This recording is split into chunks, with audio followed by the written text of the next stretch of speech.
believe they want you at that.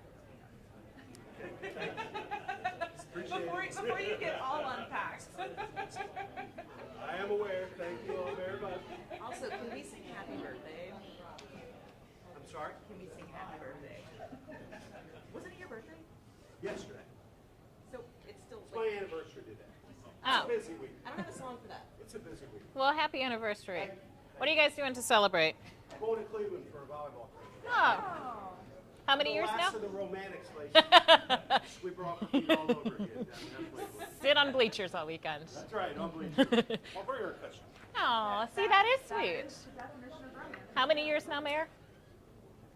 How, 22. congratulations. Thank you. Hard to believe, right? So what'd you do for the birthday? You know what she said? It's like 15 seconds underwater. Yes. We good? Yes. All right, that's it. They were very worried that we're going to stand over there.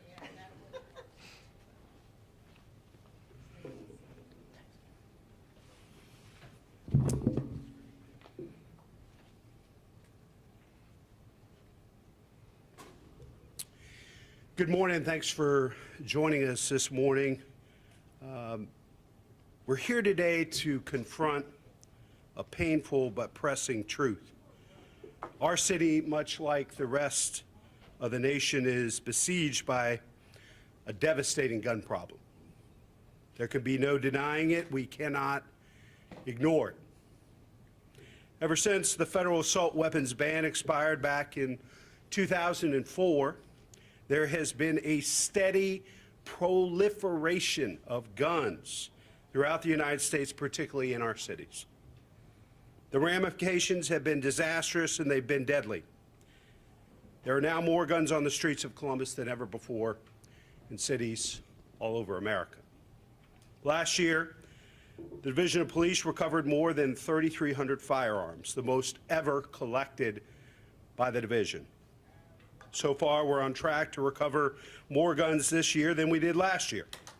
A testament to the dedication and hard work of Chief Bryan and our officers, and to the community who continue to share tips and information. But it's also a very disturbing indication of all the work that remains to be done. Despite the false, fanciful, and far-fetched claims of extremist politicians and extreme interest groups, these weapons are not making our neighborhoods safer. Quite the opposite is true. Unfortunately, the state legislature continued to stand in our way. They passed some of the most reckless and dangerous gun laws in the history of the state, and children and families paying with dear consequences.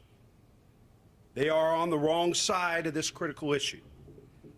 It is up to us at the local level, mayors, city managers, council members, police chiefs, public health officials, prosecutors, judges, to do what we can within our power, within our jurisdiction, to keep our residents safe. But know this, we will not yield. We will not stand down. Our oaths require us to do everything we can to make our city safer. We're not trying to eliminate the constitutional right to bear arms. On the contrary, we welcome responsible gun owners, and many of them support some of these common sense, basic. These are things supported by Republicans, Democratic office holders, people from all walks of life, gun owners as well. They understand, as we do, that every constitutional right comes with its share of responsibilities. You can't yell fire in a crowded theater and hide behind the First Amendment. You shouldn't be able to own a gun if you've committed violence against intimate partners, family members. There's no reason we can't have universal background checks. And we know, based on what's happened just this past week in Columbus, that everyone that owns a gun needs to make sure it's safely stored away from children and other criminals who may want to steal it and hurt others. This includes keeping the guns out of the hands of those who should not have access to them in the first place. Criminals are certainly at the top of that list, but children and minors too. It's incumbent upon us to stop the flow of firearms into the hands of our young people. Guns are not toys, and owning them is a very serious responsibility. According to the CDC, guns are the leading cause of death for children and teens in the United States. Let me repeat that. Nothing is killing children and teenagers more in America than guns. And they have been ever since 2020, when they surpassed traffic accidents for the first time in American history. This is a crisis. It's happening on our watch. We have an obligation to act, and we are. That's why I declare gun violence a public health crisis and charge Dr. Roberts with establishing specific recommendations that tackle this problem head on. One of those recommendations was to create an Office of Violence Prevention, which, as you all know, we're standing up under the leadership of Director Rena Shag. But we've also done what we can to pass common sense gun safety laws within the city of Columbus, like limiting the number of rounds in a magazine, demanding safe storage for guns, and increasing penalties for shady firearms dealers. Doesn't seem very extreme to me. Seems like pretty sensible, basic things we ought to do to protect children and families and keep guns out of the hands of criminals.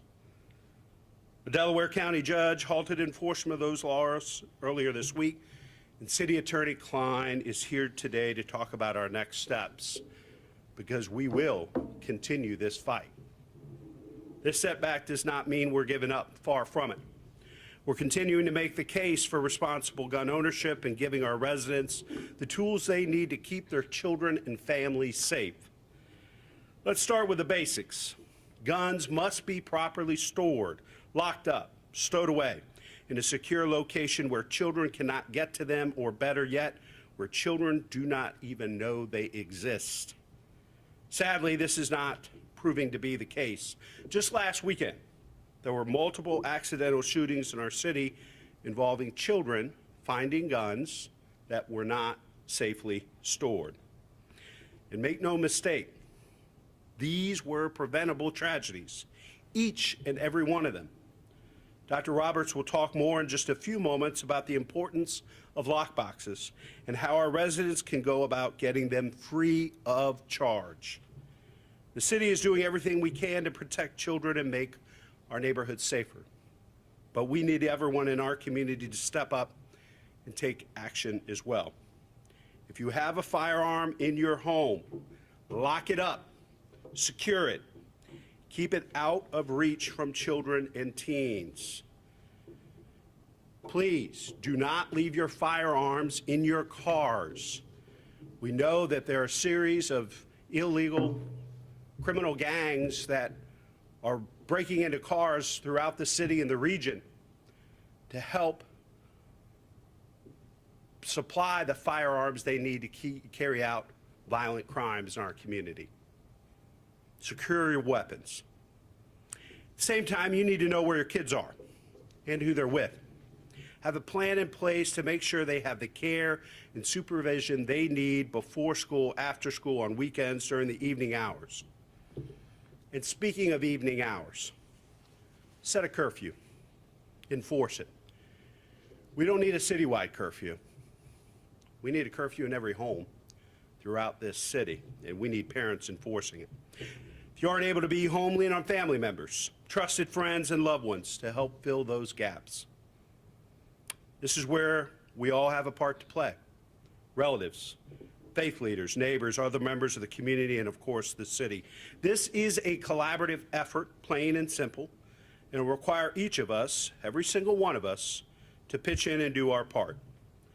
To talk more about the work underway at the Division of Police, and to share some insights into what our officers are experiencing on the streets of Columbus, it's my pleasure to introduce our Chief, Elaine Bryant.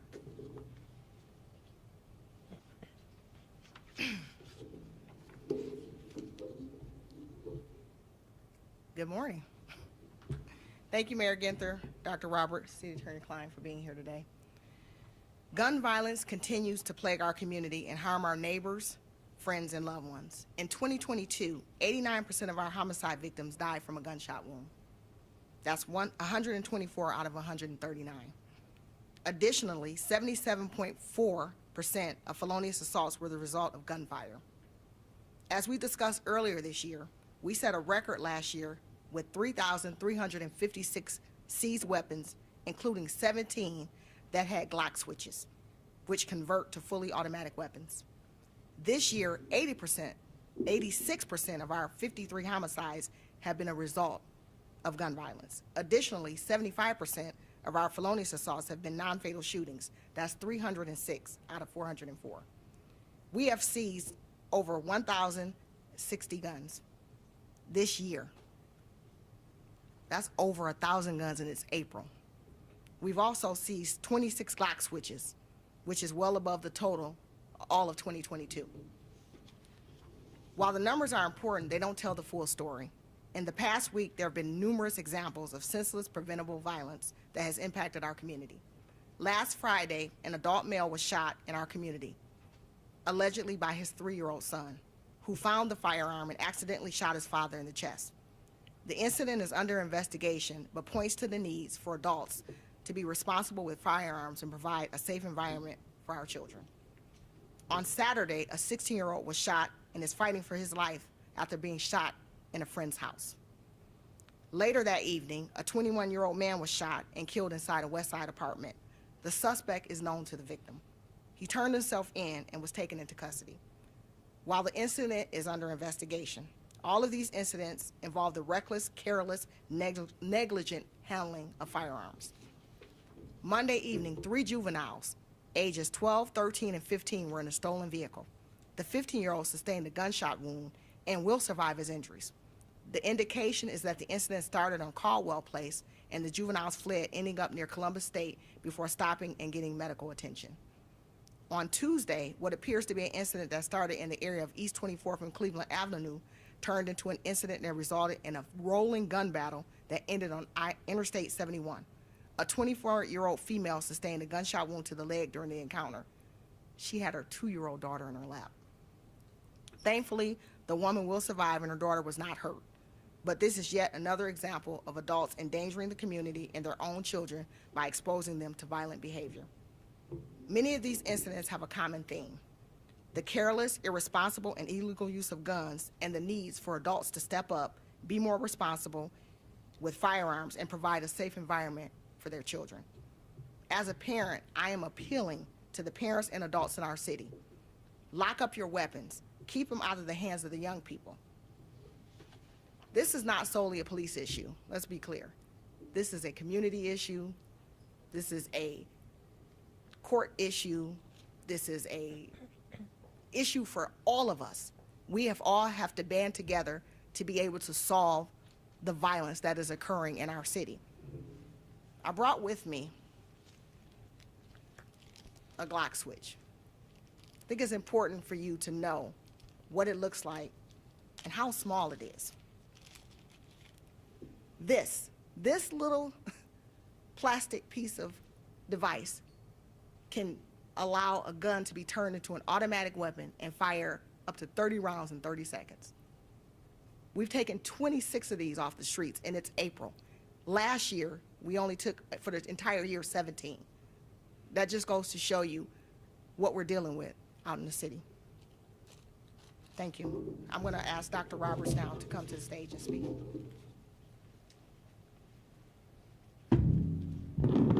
Well, good morning, and thank you, Chief Bryant, and thank you, Mayor. It's good to see all of you today, unfortunately, under these circumstances. My notes.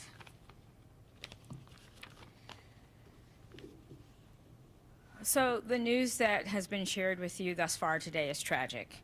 And gun violence, as you've heard, is involving some of our youngest residents right here in Columbus, our youngest innocent residents. Gun violence is a public health issue, and it affects thousands of children, teenagers, adults, and families, not only here in Columbus, but across our country every single year, many of which are unintentional. And sadly, we've seen it right here, as has been shared with you this week. Columbus Public Health has been working with many of our partners to address gun violence as a public health issue. One of the key components of public health is prevention. So what does that mean? It means if you have a gun, you have to protect it from those vulnerable in your household and in your community. If you own a gun, you need to be responsible and make sure it's secured safely away from others who should not be playing with it, who should not have access to it. So specifically, we're talking about firearm safety, right? It should be a regular conversation that you have with individuals in your household. Yes, we have a gun in our household, but what does it mean? Who should have access to it? And how should you use it? You need to use it responsibly. It is not a toy. It is not something you should be playing around with. In addition to storing your gun safely and having those conversations with not only youth in your household, but others in your household, you should be storing that ammunition separately from the gun. Those are all very basic public health recommendations that don't just come from Columbus Public Health, but come from CDC and other national public health agencies across the country. Responsible gun ownership means storing your gun safely. You should always make sure that your gun is unloaded and secured by using a trigger lock, a biometric lock, a gun case, a gun cabinet, or a safe. And as I mentioned, the ammunition should be stored safely and separately. Columbus Public Health is pleased to offer these lock boxes to residents to help them secure their guns safely. In 2022, we distributed 2,100 lock boxes. Thus far, and we're at the end of April of 2023, we have given over 1,100 lock boxes this year, and we've got more to give. So if you're interested in receiving a lockbox, you can do so simply from Columbus Public Health, free of charge. You can go to our website at columbus.gov/lockbox, fill out the survey there, and we will let you know when we have it available and when you can come to the department to get one. If you don't have internet access and you want to give someone a call and ask some questions, you can call us at 614-745-9454. I'll repeat that number again, 614-745-9454, or go to the website columbus.gov/lockbox. We've seen way too many tragedies occur already this year, and some of our youngest residents have been impacted. We cannot let this continue to happen. We have to all work together, as you heard from Chief Bryant, and those who own guns or have guns need to be responsible gun owners. So we encourage everyone who has a gun to help protect your loved ones and the community by keeping them locked away and secure.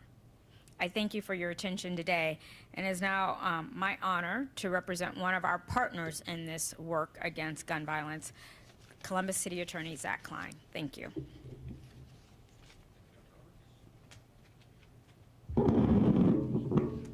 Thank you, Dr. Roberts. Appreciate it.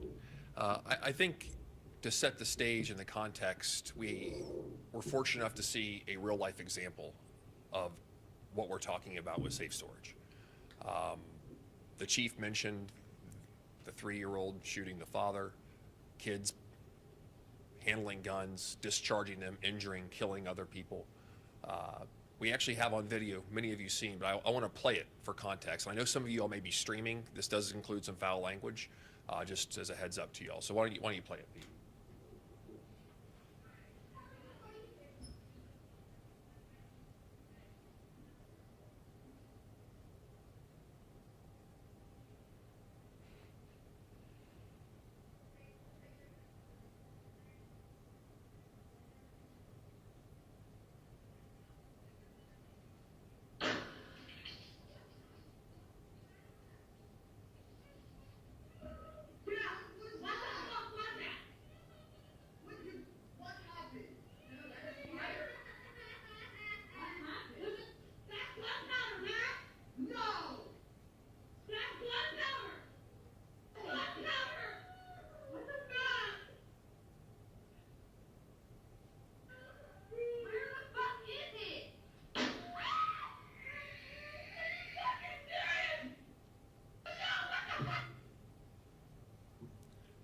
This isn't just some liberal city idea to store your guns. This is the real world that we're dealing with every single day.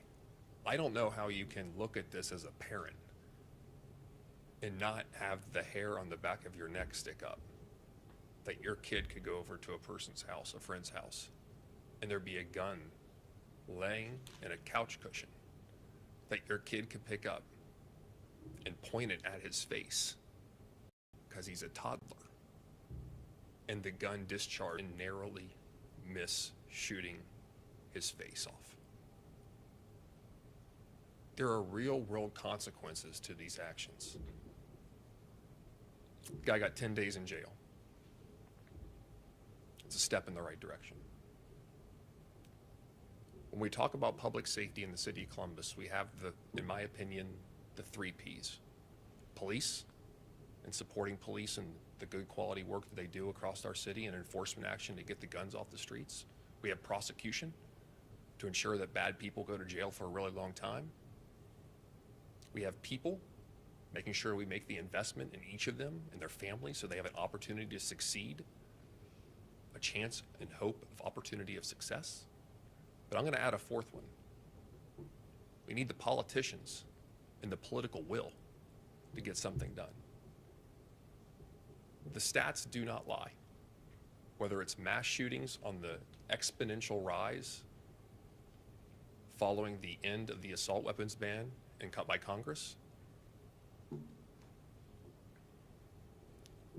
or whether it's the lack of safe storage laws and the exponential increase in homicides across the United States because there is no political will at our state house or by our attorney general or by our governor or by Republicans in the halls of Congress to make a difference here. This isn't Zach Klein's opinion. This is the data that shows the United States of America as an outlier in the amount of gun-related deaths in the entire civilized world. And we can do something about it if we had the political will to get it done. So we're doing our part. We're not going to give up. As of about an hour ago, my team filed a motion to stay the judgment pending appeal in Delaware County of the decision of the Delaware County judge. And in the alternative, asked him to consider and reconsider the fact that because of jurisdictional questions of it being filed in Delaware County, whether the injunction applies to the entire city of Columbus or just the city of Columbus portion in Delaware County. We're fighting on several fronts. We're fighting in Fairfield County, fighting in Franklin County, we're fighting in Delaware County, but we will fight every step of the way until this ends up in the Ohio Supreme Court. And I honestly believe that we will win. I believe we will win because common sense in the law is on our side, contrary to what a very, very small minority group of Ohioans believe. Because the will of the people in changing gun laws to bring common sense to this discussion, to somehow think the Second Amendment is absolute and different from every other amendment that has reasonable restrictions associated with it, it's on our side, as the people of the city of Columbus know. And we're going to make a difference, and we're going to help, and we're going to prevent those shootings from happening so that our kids live in a society, in a city, in a country, in a state where they can be free of gun violence. Thank you.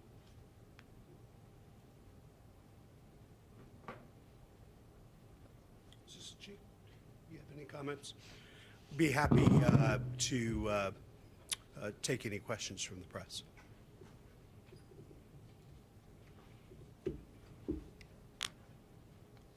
Question for the chief. Whether it is unintentional, seemingly accidental shootings, or the more intentional crimes where young people are using guns, what are you all finding is the primary way that kids in Columbus are getting their hands on guns? Are they being illegally sold them, or are they finding them in places where they shouldn't in their parents' houses? Absolutely. So just like the mayor stated, a lot of our youth, unfortunately, are getting guns out of cars that they're stealing or breaking into, where people are storing their weapons because they can't take their weapons into certain places, and the youth know that. So when they go to concerts or when they go places, they will target a parking lot and they will look for guns because they know that so many people own guns, and they'll break into the cars and look for them. They're also taking them from people's homes when they're not secured. If they go over to people's homes, they take them, they break into houses and steal them. People know that guns are so prevalent, and that 9 out of 10, if you break into a car, if you break into a home, you will find a weapon. So they're getting them. And it's a sad day when you can get a gun, sometimes easier than you can buy cigarettes.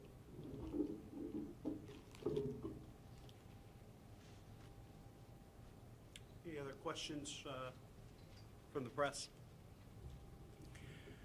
So just to reinforce the message, we need parents, caregivers, families to step up, safely store firearms at home. People that have firearms, please do not leave them unsecured in your cars. They have become, as the chief mentioned, a primary way for illegal crime gangs to provide the tools they need to carry out mayhem in our neighborhoods. And we need the rest of the community to step up too, with respect to our young people. Even though these kids are not biologically or legally ours, they are our kids. And we have a responsibility as a community to make sure that they're safe. And let this be another message to those who stand in the way of common sense, gun safety legislation. The video is pretty powerful. Not much to argue there. Whether you live in a rural area or an urban area, you're Republican, Democrat, white, black, male, female. We can do more. We know what we need to do.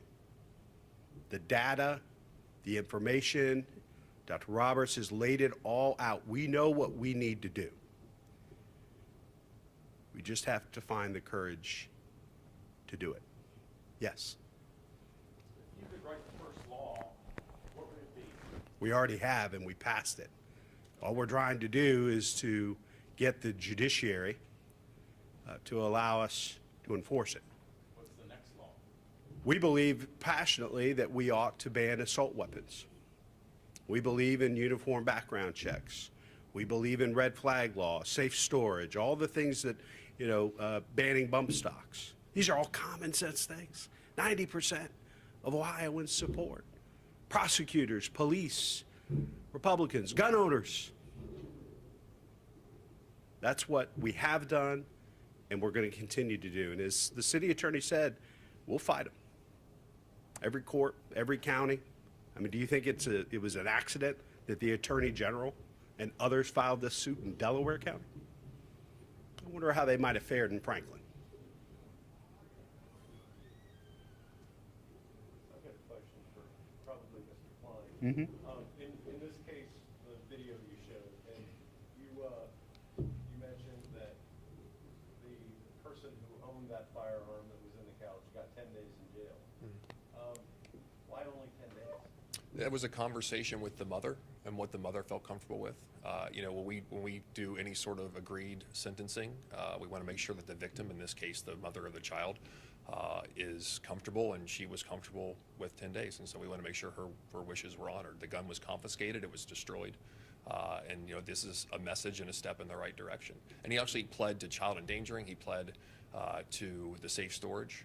So he now has to deal with that on his record for the rest of his life. Are there other cases pending criminally for this legislation, and what's the status of those given the ruling in Delaware County and where things stand currently? To my knowledge, there are no current charges under these particular safe storage provisions. We have advised the Division of Police not to charge. We have no idea how the investigations are going to play out to the incidences that the chief described, but they may very well end up in a safe storage situation where we can't charge the individual for safe storage. Maybe there's other crimes we could charge them for, but we can't charge them for safe storage, which is a real, I think, loss and hit against public safety. Child endangering is a fine criminal penalty, but the reality is there's two deficiencies as it relates to the safe storage law. The first deficiency is child endangering really only involves your kid or the person that you have custody over. So Bethany, if you have a child and it comes over to my house and something happens, that's your child, not my child. So I cannot be charged with child endangering. And the second is child endangering is a generic law in nature, and there's no guarantee that a jury would find that particular conduct to be in violation of the child endangering statute, whereas the safe storage, it's very specific. Lock up your damn gun away from kids when kids are around. And so having that in our arsenal for a prosecution standpoint is important when you see incidences like these, or the ones possibly that the chief described, that we can have real accountability for individuals so that they can go to jail. There is a heightened level and duty that when you are a gun owner to be responsible for your weapon. Being responsible for your weapon, to me, is still a pro-Second Amendment idea. It is your firearm. You need to have a sense of responsibility for it, to yourself, to your kids, and to your fellow man. Thanks, everybody. We'll stick around for a few minutes. Thank you, appreciate you. That video is fine. Yeah, I would like that in the lockbox. You said you shot that about an hour ago.